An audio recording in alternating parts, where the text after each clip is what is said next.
The charity gala at the Monarch Grand, a 7-star hotel that charged more per night than most families earned in a year, was exactly the kind of event that made the wealthy feel righteous about being wealthy. Champagne flutes of vintage Krug moved on silver trays through a ballroom draped in white orchids, and the soft sound of a string quartet drifted beneath conversations about art acquisitions and offshore portfolios. Every surface gleamed. Every guest had been vetted. Every detail had been curated by a woman who believed that impeccable appearances were not merely aesthetic, they were moral. The evening had been planned with the rigor of a military operation and the aesthetic sensibility of a very expensive wedding, and it had delivered on both counts. The people who moved through the room carried with them the particular ease of people who had never had to pretend that things like this were out of reach, people for whom events of this caliber were simply the natural habitat of their week. Unremarkable. The way weather is unremarkable, when you have never been caught without shelter.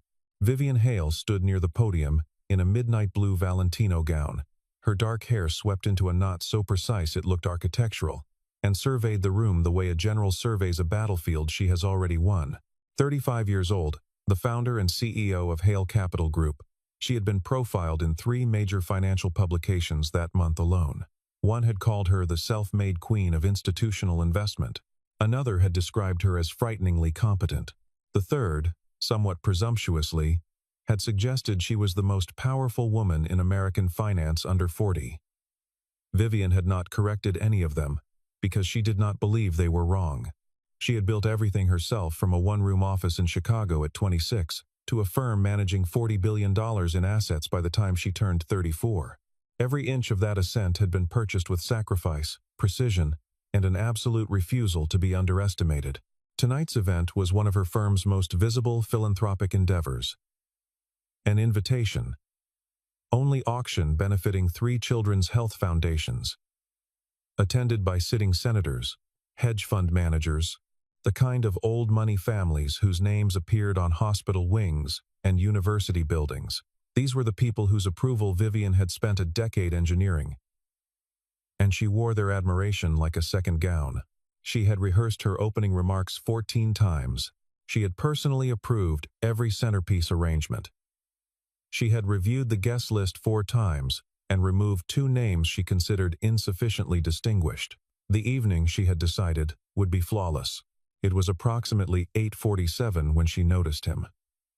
Standing just beyond the glass doors of the hotel's main entrance, partially lit by the amber glow of a street lamp, was a man who did not belong. He wore a dark jacket that had once been well-fitted but now carried the soft shapelessness of a garment washed too many times, the collar slightly frayed at one corner. His shoes, dark leather, were scuffed at the toe and had a slight crack running along the left side. His hair was not unkempt exactly, but it was the kind of hair that hadn't been shaped recently. It sat on his head without ceremony, without intention. He was not young, perhaps in his late 50s or early 60s, with a face that was calm, in a way that seemed almost strange in the context of the rain that had begun falling softly beyond the hotel's awning. He stood with his hands in his jacket pockets and looked through the glass with the quiet attention of a man reading a book he had read before. Vivian leaned slightly toward her friend and event co-chair, Melissa Crane, wife of a prominent venture capitalist. "That man's homeless," she said softly, almost under her breath. "Who on earth lets someone like that stand right in front of the entrance?" Melissa glanced briefly, pressed her lips together, in the particular expression of polite disgust common among women who had grown up wealthy and learned to disguise it as taste. "I'll have Marcus handle it," she said. Vivian nodded, then turned back to her champagne. Because there were more important things to attend to than a disheveled stranger at the door. She had a room full of billionaires to charm, and a speech to deliver, and a reputation to maintain. She did not give the man another thought. Not yet. The security manager, Marcus, was a broad-shouldered man named Marcus Webb, who had worked high-profile events for 15 years and had developed what he privately called a profile intuition, a practiced read of who did and did not belong at any given gathering. He approached the man at the entrance with the professional neutrality of someone who intended to remove an obstacle without creating a scene. "Sir," he said, "this is a private event. I'm going to have to ask you to move along." The man turned slowly and looked at Marcus with an expression that was entirely without alarm, without offense, and without the furtive guilt that Marcus had learned to associate with people who knew they'd been caught somewhere they shouldn't be. He looked instead like a man who had been asked the time. "I'm waiting for someone," he said. His voice was low and unhurried, and carried a faint trace of the American South smoothed down by decades of somewhere else. Marcus held his position. "I'm sorry, sir, but I can't have you waiting here. It's a ticketed event." The man nodded, not argumentatively, and glanced at his watch. Not a flashy watch, a steel-cased piece with a worn leather strap, the kind that said nothing about its owner, except that he had worn it long enough to soften the band. "She won't be much longer," the man said simply. That was all. Marcus exchanged a glance with his colleague near the door, and they seemed to agree silently that the man posed no particular threat, only a visual inconvenience, which in certain circles amounted to the same thing. Inside, a cluster of guests near the front window had noticed the exchange through the glass. A man in a tuxedo said something into his companion's ear that made her laugh, the sharp, brief laugh of a person being clever at someone else's expense. Another guest, a woman wearing roughly $40,000 worth of jewelry, said to her husband, "These events always attract strays, don't they?"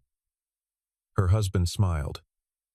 Nearby, a young woman named Sophie Adler, one of the event's junior coordinators, 24 years old, who had spent the past 6 hours making sure the floral arrangement survived. The humidity watched the scene at the door and felt a small, uncomfortable tightness in her chest that she couldn't fully explain.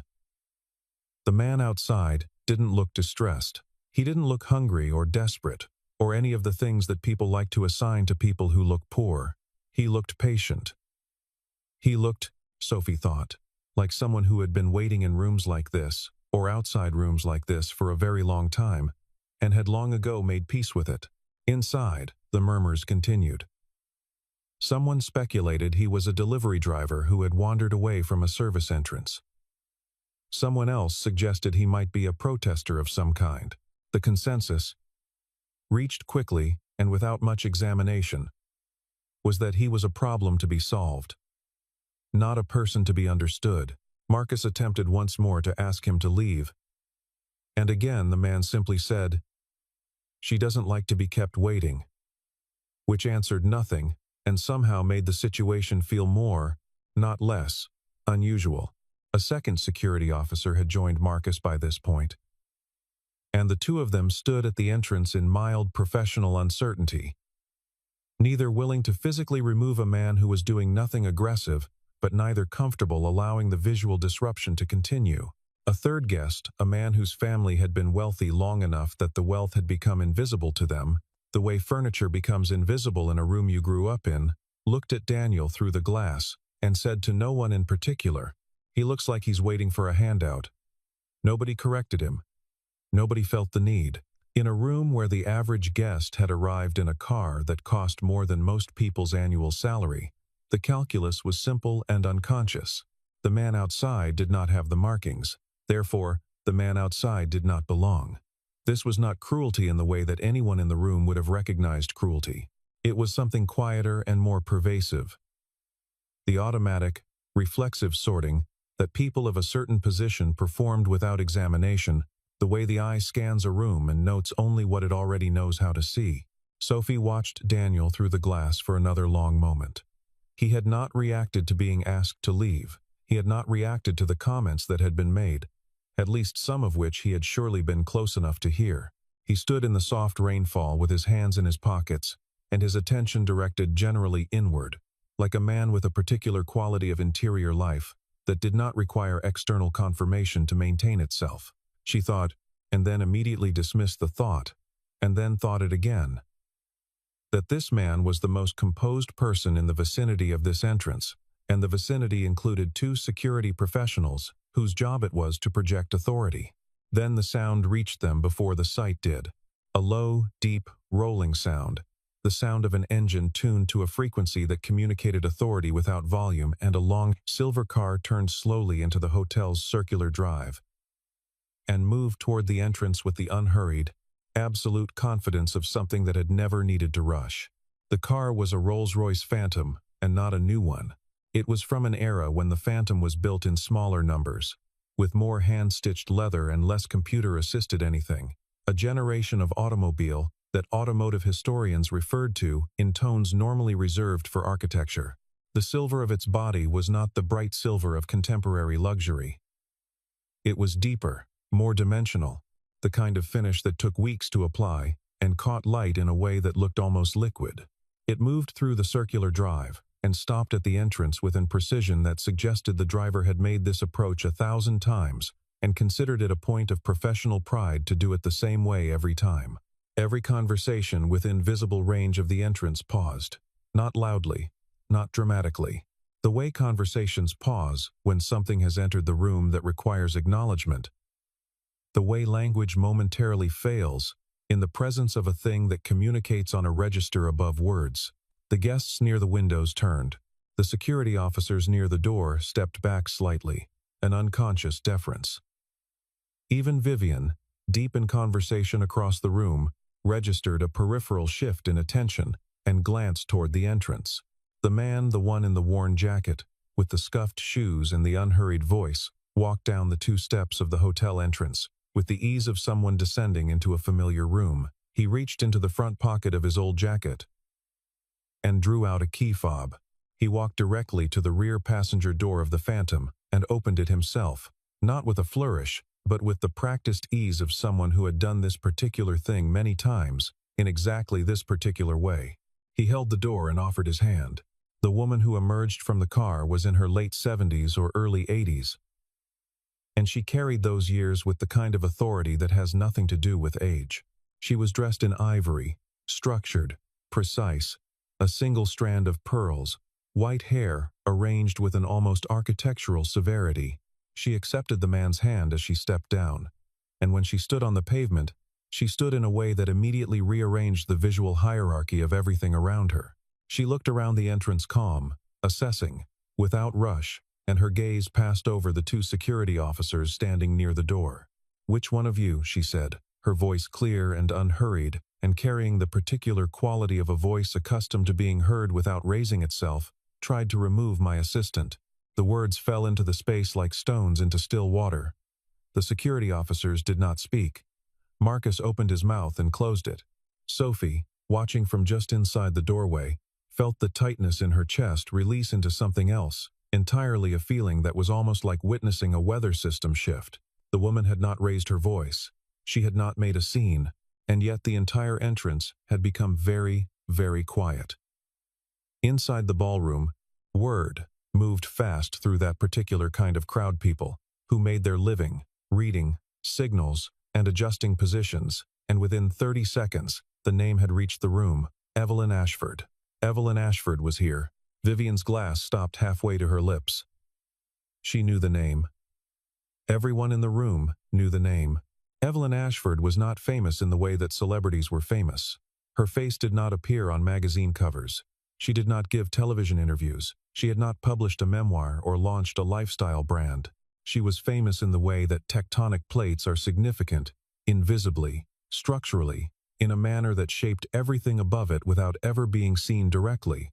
Her investment fund, the Ashford Group, controlled a portfolio that included infrastructure projects on 3 continents, a stake in one of the world's largest private banks, and partial ownership of companies so foundational that their names appeared on almost every product in a grocery store without anyone ever knowing it. She had, over the course of 5 decades, made decisions that had altered the fortunes of nations not through politics, but through capital, the quiet kind that moved before anyone was watching. And the man everyone had been trying to remove from the entrance was her assistant. Vivian crossed the room with the speed of someone who understood that the next 60 seconds would matter more than the preceding 6 months. She had her smile on the gracious, warm, professional smile she deployed for exactly these moments, and she extended her hand to Evelyn Ashford with the confidence of a woman who believed she could recover any situation with the right combination of poise and words. "Mrs. Ashford," she said, "I'm Vivian Hale. I'm so honored you could join us this evening. I'm so sorry for any confusion at the entrance." Evelyn turned and looked at Vivian. She looked at her for a moment without speaking. In the way that very old, very powerful people sometimes do, not rudely, but assessingly, the way a person looks at a piece of work they have been asked to evaluate and haven't decided yet. There wasn't any confusion, Evelyn said. Someone made a decision based on what they saw, not what they knew. She said it without heat, as a simple observation of fact, and then turned to survey the room, ending the exchange on her own terms. The man, her assistant, whose name still no one in the room had confirmed, stood a few steps behind Evelyn, and he was utterly at ease. He had not changed expression at the entrance. He had not changed expression now. He accepted a glass of water from a passing server with a small, genuine nod of thanks, and stood watching the room with the same quality of calm attention he had displayed through the glass of the hotel entrance 40 minutes earlier. He was not smiling. He was not smirking. He was simply there, and his there-ness had an odd weight to it, the kind of presence that certain people carry without effort, the kind that makes others aware, slowly and uncomfortably, that they have been performing. Vivian smiled again at the nearest cluster of guests and excused herself with practiced grace, and then she found Sophie near the event table and said, quietly, "Find out everything you can about the man with Evelyn Ashford. Who he is, what he does. Everything." Sophie nodded and moved away, and Vivian returned to her circuit of the room, shaking hands, laughing at the right moments, doing the work of the evening. But something had shifted in her chest, a small, persistent sensation she didn't have a precise name for. She had spent 15 years building an instinct for reading rooms. Right now, the room was reading her. By 9:30, Sophie had gathered what she could, and what she could gather was notable primarily for how little there was. The name Daniel Mercer appeared in no active professional profiles. There was no company website, no board listing, no speaking engagement record. He was not on any of the databases she checked, not the kind of databases that tracked investment professionals or board members or institutional money managers. He was, by the standards of the information age, nearly invisible, which in the world of serious finance was either a sign of catastrophic obscurity or extraordinary intentionality, and nothing about the man's bearing suggested the former. But the older guests, the ones who had been in rooms like this one since before Vivian was born, the ones who remembered a time when deals were made on handshakes in private clubs rather than via digital transactions, some of them recognized the name, or almost recognized it. A 72-year-old private equity veteran named Charles Whitfield told his wife, very quietly, that he believed Daniel Mercer had been involved in the European infrastructure consolidations of the early 2000s, not as a public face, but as a structuring partner, the kind who was present at the foundation of agreements without ever appearing in the announcement. A banker named Theodore Price, who had been managing institutional accounts for 40 years, leaned against the bar and told his companion that he recalled a story he couldn't swear to the details about a man named Mercer who had been offered controlling interest in one of the largest media conglomerates, Europe, a deal worth several $billion, and had declined without explanation, which was the kind of thing that only someone with a very specific relationship with money could afford to do. None of this was confirmed. None of it was documented in any way that Vivian could verify. And yet, across the room, Daniel Mercer was quietly helping a young server retrieve the glasses from a drop tray. Crouching down without hesitation, stacking the unbroken ones efficiently, saying something that made the young man smile with evident relief. Then he stood, straightened his old jacket, and continued talking with the same server for another 30 seconds, not in the way that powerful people sometimes perform kindness in public, but in the easy, unremarkable way of a man who simply had no reason not to. Vivian watched this from across the room and felt something move through her that was not quite guilt yet. Guilt would come later, and be more precise, but something adjacent to it, a discomfort that asked questions she hadn't scheduled time to answer. She had spent 15 years studying people, reading status signals, calibrating relationships, understanding who was worth her time and on what terms. She had built a significant portion of her professional success on her ability to assess a situation correctly and move accordingly. And she had looked at this man, this calm, unhurried, simply dressed man, and had seen nothing worth her attention. The certainty of that initial read, the easiness of it, the way it had required no effort at all, that was beginning to feel like the most damning thing about the evening so far. Not that she had been wrong, but that being wrong had cost her so little thought in the first place. Later, near the bar, Vivian found herself close enough to Evelyn Ashford to hear a conversation that Evelyn was clearly not making an effort to hide. The older woman was speaking to Charles Whitfield, and she was speaking about Daniel not in detail, not with explanation, but in the way that old friends reference a mutual history that needs no unpacking. What Vivian gathered, listening without appearing to listen, assembled itself into something that felt less like information and more like a reckoning. Daniel Mercer had, in another chapter of his life, been the kind of man who was mentioned in the same breath as the defining technology investors of his generation. He had built something significant in the 90s. Evelyn did not name it, perhaps out of discretion, perhaps because she assumed Whitfield knew and had operated for years at a level of influence that was more felt than visible. He had been the kind of person who made consequential decisions in quiet rooms, whose name appeared in no press release, but whose signature appeared on documents that preceded the press releases of others by many months. He had a gift for seeing not what was valuable now, but what would become valuable later, not as prediction, exactly, but as a quality of perception, a long patience combined with a particular clarity about what human beings actually needed versus what they could be made to want. That gift had made him, over the course of 2 decades, more wealthy than most people in the room that evening. Without most people in the room that evening ever knowing it. He had been married to a woman named Catherine for 22 years. Catherine had died 4 years ago, of an illness that had moved quickly, the kind that forecloses options before they can be considered. After her death, Daniel had done something that very few people with his resources ever chose to do. He had stepped back. Not a sabbatical. Not a taking time for myself interlude before returning to prominence. He had simply removed himself from the architecture of public professional life and had not returned. He had kept his commitments, including, apparently, a long friendship with Evelyn that predated anyone's memory of how it had started, and had organized the rest of his existence around a quiet he had decided was worth more than visibility. He wore old clothes because he found that the responses of people to his old clothes told him things that their responses to his former self never had. He moved through high-status rooms, sometimes, Evelyn said.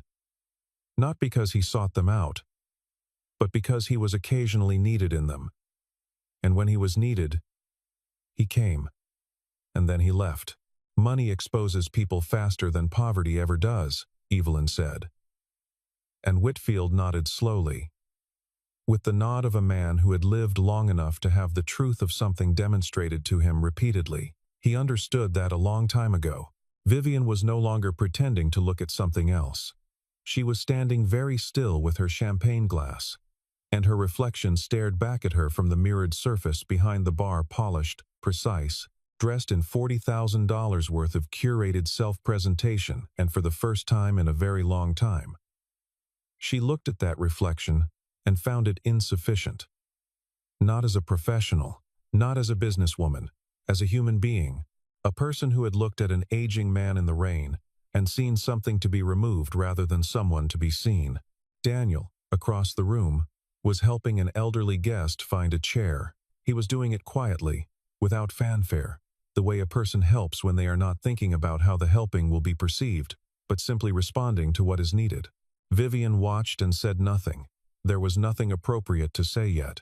The first indication that the evening was unraveling came through a vibration in Vivian's phone, a message from her CFO that read only, "Call me.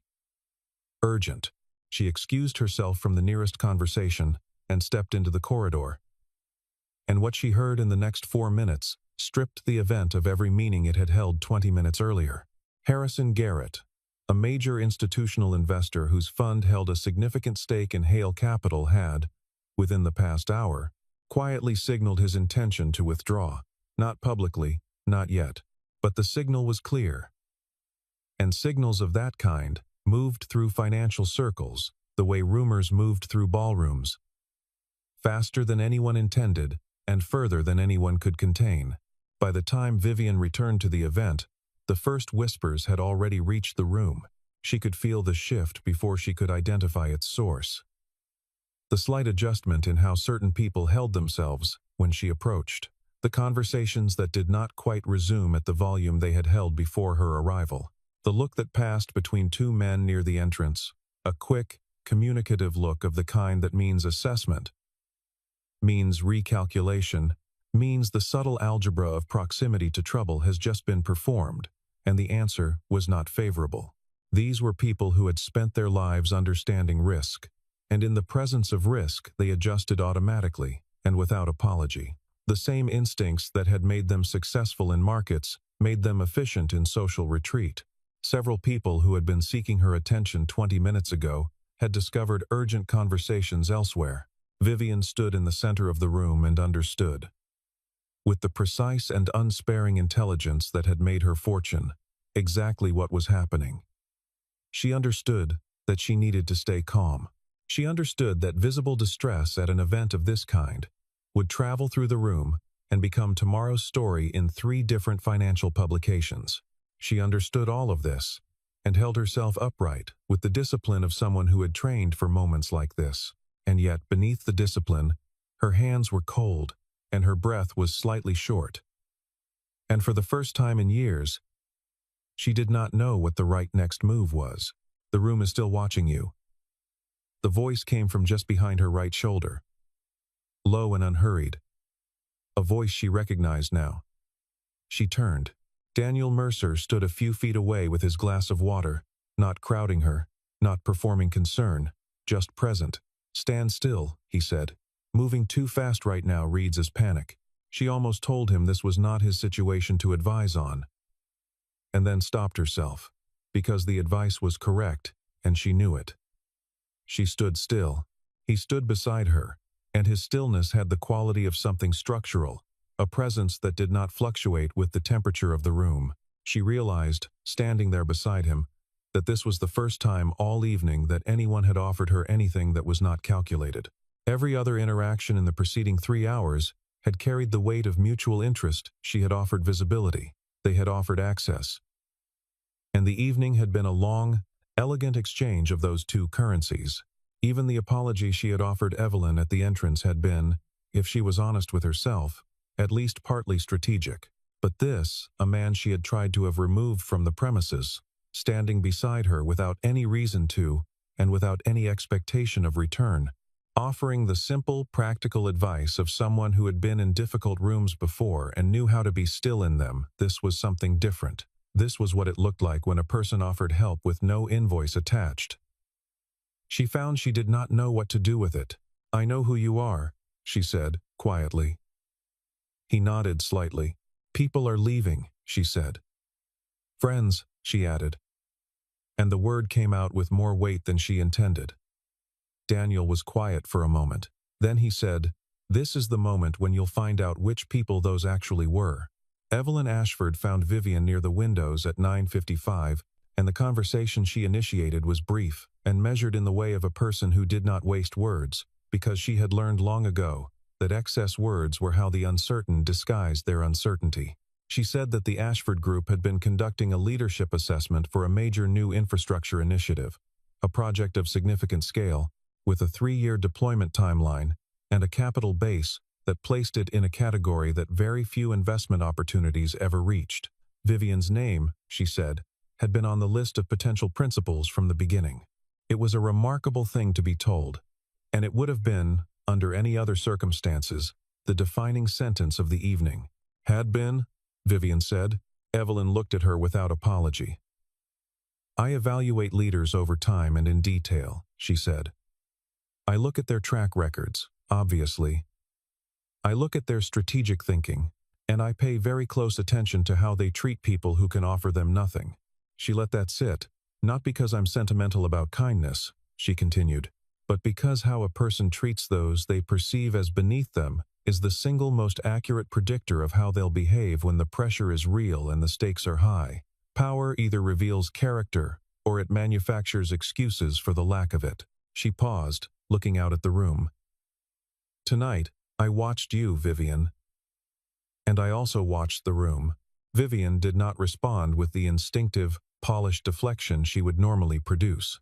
Something had shifted in her, not dramatically, not all at once, but with the quiet irreversibility of a joint that has finally given way under long accumulated pressure. She said, "I made a judgment based on what I saw on the surface. I was wrong." Evelyn turned and looked at her with the same assessing stillness she had deployed at the entrance. "Knowing you were wrong is the beginning," she said. "It's not the whole thing." And then she moved away, with the unhurried pace of a woman who had just said exactly as much as she intended to, and not one word more. Daniel had observed the exchange from across the room. He had not tried to hear it, and his expression gave nothing away about whether he had. He was, as he had been all evening, simply present in the room but somehow beyond the room's dynamics, neither elevated by its approval nor diminished by its disdain. Vivian looked at him and thought, with a clarity that surprised her by its precision, that she had spent 15 years being the most formidable person in every room she entered, and this man in his worn jacket, with his scuffed shoes and his unhurried voice, had walked in tonight and been more formidable than anyone present without doing a single thing she had been taught to associate with that quality. She found him later, near the exit, where he was collecting Evelyn's wrap from a coat check attendant. She had practiced no opening, which was unusual for her. She said, simply, "I owe you an apology." He looked at her and waited, in the way of someone who had learned that silence was not the same as agreement. "I looked at you tonight and I made a decision about who you were without asking a single question," she said. "That was wrong. Not professionally wrong, personally wrong. I'm sorry." He held Evelyn's wrap and studied her for a moment. "You're not apologizing to save the deal," he said. "It was not a question." "No," she said. "The deal may already be gone. This is something else." Something shifted very slightly in his face. Not a smile. Exactly not the kind of smile that performs warmth, but a small, genuine softening, the kind that costs nothing, and means everything. She had spent the last hour not attempting to manage the situation, but attempting to correct it. She had sought out Sophie, the young coordinator, and thanked her sincerely, and specifically for the detail and care she had put into the evening, in terms that reflected Vivian had actually noticed the work not as performance, but as genuine accounting. She described specific things, the exact arrangement of the accessible seating near the main stage, the way Sophie had redirected the catering team when a delivery arrived 20 minutes late, without any disruption reaching the room. The specificity was what made it real, because performance thanks are always general, and genuine thanks knows what it is thanking. Sophie had looked at her with careful surprise, the expression of someone who has been seen unexpectedly, and had said, "Thank you, that really means something." Vivian had felt the plainness of those 5 words more than she had felt the elaborate congratulations she received routinely from people who wanted things from her. She had spent 20 minutes helping the service team break down a section of the event layout near the rear of the room, carrying chairs without being asked, working alongside 2 young men who initially tried to tell her she didn't need to help, and eventually just worked alongside her, and found, when the section was finished, that she felt something she hadn't felt in a considerable time, not the satisfaction of accomplishment, but the quieter, more grounded satisfaction of usefulness. She had not done it for anyone to see. She had done it because she had looked at a young woman near the champagne station earlier who had dropped a tray and immediately looked around to assess whether anyone important had noticed, and had recognized the expression, the professional fear, the constant low-grade vigilance of someone whose position feels perpetually contingent, and had recognized it because she had worn it herself, a long time ago, before the armor had been fully built, before she had traded one kind of vulnerability for another, and told herself the exchange was called success. Daniel observed this. He said nothing to indicate he was observing it, but he saw it all. He had always been good at seeing what was actually happening in a room, rather than what the room was performing. He watched Vivian Hale carry chairs in her $40,000 gown, and he thought of Catherine, who had told him, near the end, that the most hopeful thing she had ever seen in another person was the moment they decided to be less defended. He thought the woman carrying the chairs had reached some version of that moment tonight, imperfectly, and under pressure, and with no guarantee that it would last. but had reached it nonetheless. Weeks passed. The financial situation that had briefly threatened to become a crisis resolved itself in the way that crises sometimes do when they are met not with spectacle, but with steady, methodical attention. Harrison Garrett's fund did not withdraw. The signals that had moved through the room that night proved to be rumors rather than declarations. And while the rumors cost Vivian several days of intense management, they ultimately changed nothing structural about her firm. But other things changed. Not dramatically. Not in ways that would have made a compelling press release. The junior staff at Hale Capital began to report, quietly and to each other initially, that something was different about how their CEO moved through the office. That she stopped to ask questions rather than simply issue instructions. That she attended the monthly lunch for the operations team, something she had apparently promised and never done, and stayed the entire time, and asked people about their work, and seemed to be actually listening to the answers. That she had, without explanation or fanfare, revised the firm's internal review process to include assessments from direct reports rather than only from seniors. These were small changes. They did not alter the firm's market position or its quarterly results, but they altered the atmosphere and atmosphere. As anyone who has ever worked for long, in close proximity to a powerful person knows, shapes everything that happens inside it.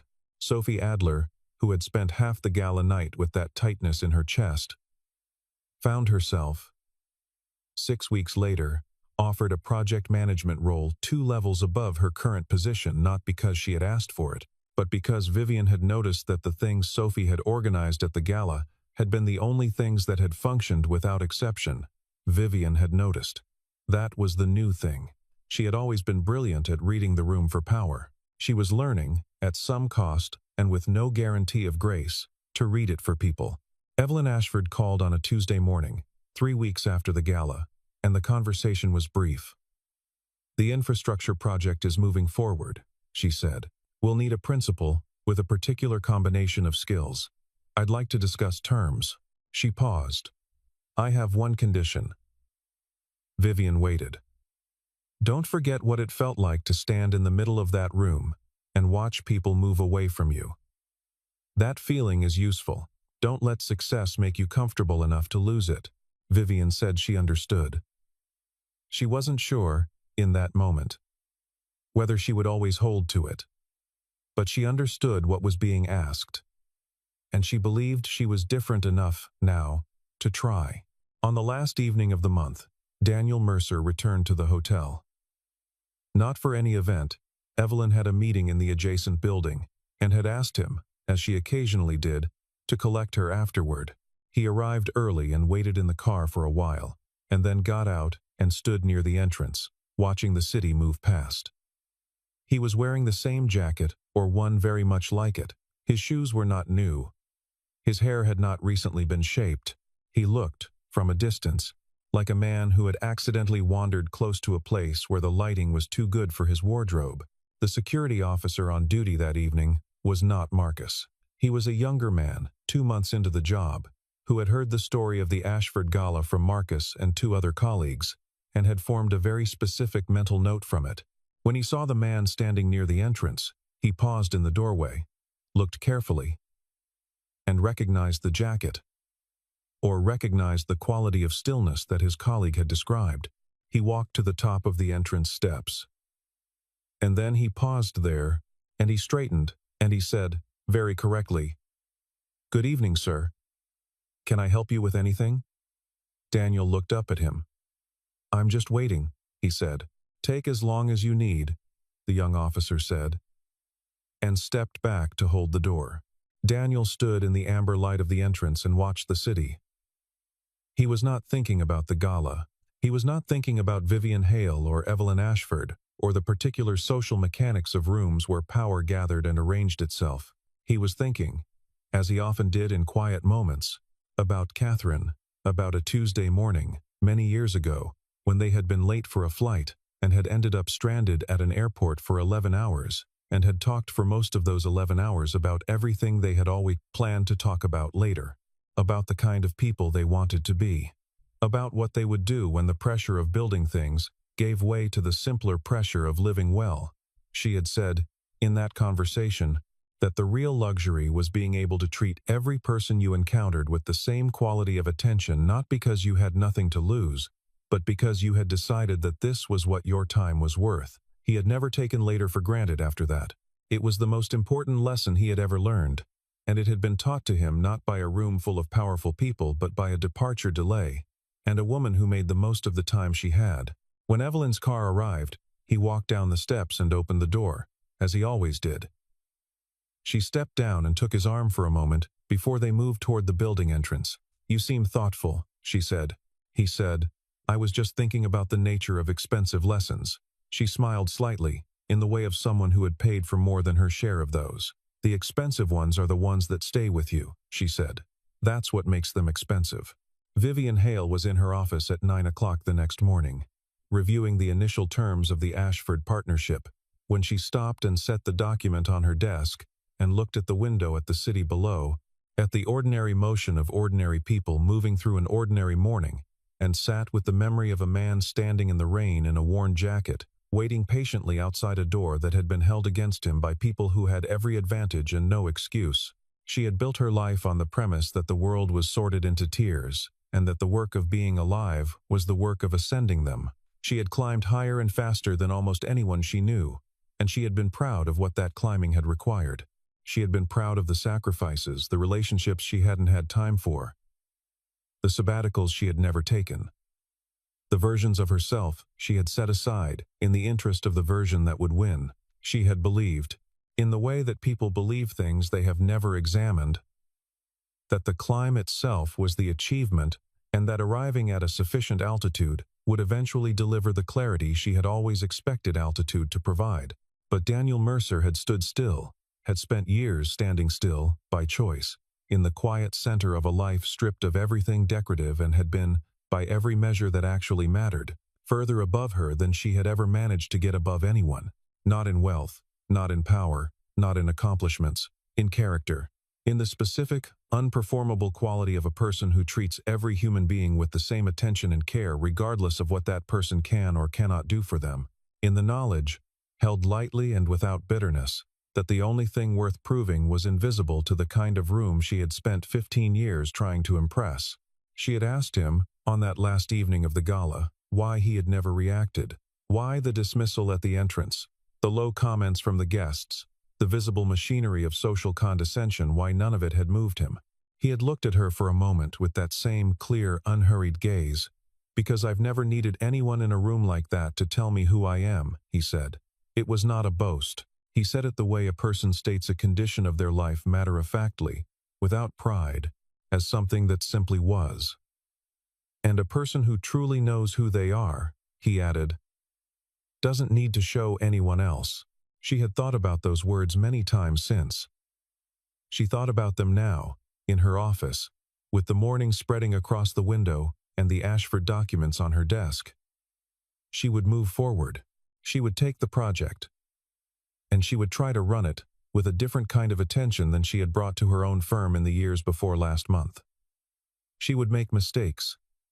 She knew that, but she also knew, now, with a specificity she had not possessed before, that the most important failures she had ever made were not the financial ones, not the strategic ones, not the missed opportunities or the imperfect decisions. They were the moments she had looked at another person and chosen not to see them.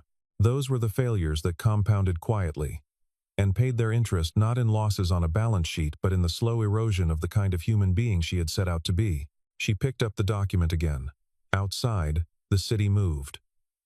Somewhere across town, a man in a worn jacket was probably doing something unremarkable and doing it with complete, unhurried attention.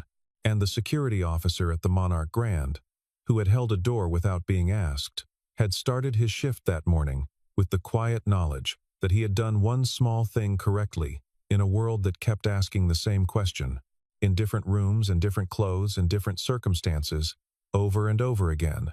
Not who are you, and not what do you have, but how do you treat the person standing in front of you, who has no power to give you anything at all? That, in the end, is the only question that has ever mattered. And the people who know the answer, who carry it not as philosophy but as reflex, as the unremarkable default of how they move through the world, are the ones you will never see coming, standing quietly outside the glass, waiting without impatience in the rain. They do not announce themselves. They do not require your acknowledgement to know their own worth.